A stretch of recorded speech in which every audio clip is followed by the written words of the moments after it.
Europe. Europe 1. On passe à l'économie, Si vous le voulez. Emmanuel, oui. Alors, c'est rare, vous nous emmenez au cinéma. Eh bah ouais, je suis comme ça, je paye les tickets pour tout le monde. Quelle chance. Je vous parle de Black Panther ce matin. Pourquoi donc? Eh bien parce que ce film est un véritable phénomène aux États-Unis. Il n'y a pas d'autre mot. Imaginez, il vient de dépasser Titanic au box-office américain. Si on regarde en termes de recettes générées, c'est le 3e plus gros succès de toute l'histoire du cinéma américain. Il a récolté près de 670 millions de dollars en seulement 8 semaines d'exploitation.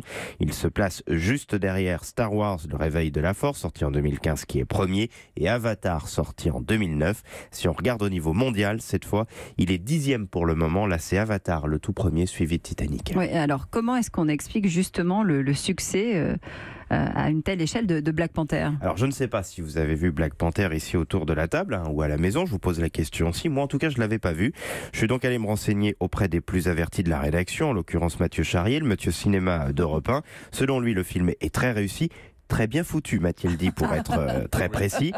Mais si c'est un phénomène, ce n'est pas seulement parce qu'il est bien foutu, Non. comme dit Mathieu Charrier, c'est aussi et surtout parce que ce super-héros noir est soutenu par la communauté afro-américaine. Il cartonne par exemple dans les villes à forte concentration de population noire, comme Memphis, car c'est là la grande force ou la grande réussite du film. Black Panther, c'est un super-héros inventé de toutes pièces, comme Iron Man ou Batman, et c'est quasiment la première fois qu'un film très grand public est réalisé par un Afro-Américain avec une distribution presque exclusivement noire et donc autour d'un super-héros noir. Le précédent record pour un film réalisé par un Afro-Américain était détenu jusque-là par un film beaucoup moins connu. Moi, je l'avais complètement oublié même l'existence de ce film, Straight Outta Compton, qui était sorti en 2015. Et Black Panther, c'est un Marvel. C'est un Marvel.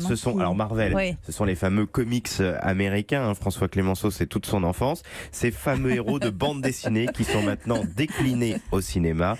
L'homme araignée, Spider-Man bien évidemment, Captain America ou Hulk. Ils ont été rachetés en 2009 par Disney, qui en a refait une machine à cash assez impressionnante. Les derniers Iron Man, par exemple, pour ne citer que, sont des succès gigantesques. Et ça se décline partout. Les héros Marvel vont se développer en force, par exemple, à Disneyland Paris, dans les années à venir.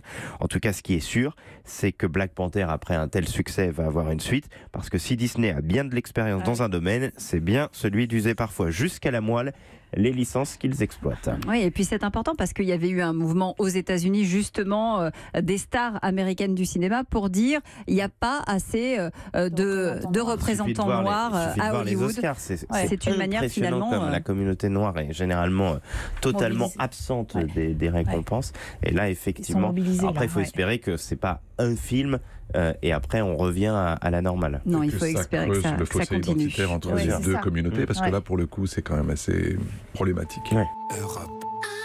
Europe 1.